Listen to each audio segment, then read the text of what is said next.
जय श्री कृष्ण बंधुओं। आज हम इस वीडियो के माध्यम से सुनेंगे माघ मास में सुने जाने वाली 12वें अध्याय की कहानी। यमदूत कहने लगा कि जो कोई प्रसंगवश भी एकादशी के व्रत को करता है वो दुखों को प्राप्त नहीं होता। मास की दोनों एकादशी भगवान पद्मनाभ के दिन हैं। जब तक मनुष्य इन दिनों में व्रत नहीं करता उसके शरीर में पाप बने रहते हैं। हजारों अश्वमेघ, सैकड़ों वाजपेयी यज्ञ एकादशी व्रत की 16वीं कला के बराबर भी नहीं है। एकादशी के दिन व्रत करने से 11 इंद्रियों से किए सब पाप नष्ट हो जाते हैं।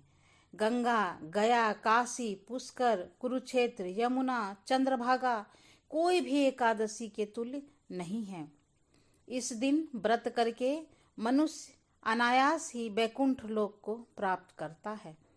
एकादशी को व्रत और रात्रि जागरण करने से माता पिता और स्त्री के कुल की 10-10 पीढ़ियां उद्धार पाती है और वह पीताम्बरधारी होकर भगवान के निकट रहते हैं। बाल, युवा और वृद्ध सब तथा पापी भी व्रत करने से नरक में नहीं जाते।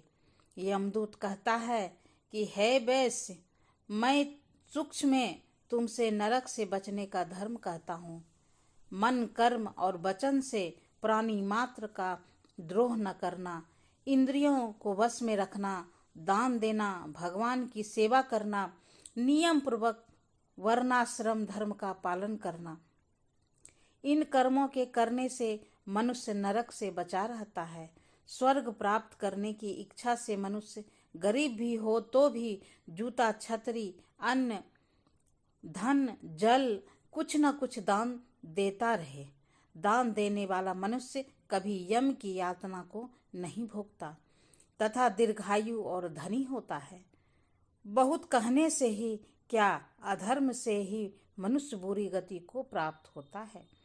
मनुष्य सदैव के कार्यों से ही स्वर्ग प्राप्त कर सकता है, इसलिए बाल्यावस्था से ही धर्म के कार्यों का अभ्यास करना चाहिए। 12वें अध्याय की कहानी समाप्त। आगे और भी व्रत कथा कहानी सुनने के लिए हमारे चैनल को सब्सक्राइब कर लें और बेल आइकन को भी प्रेस कर लें ताकि आने वाली वीडियो की नोटिफिकेशन आपको मिलती रहे। Thanks for watching.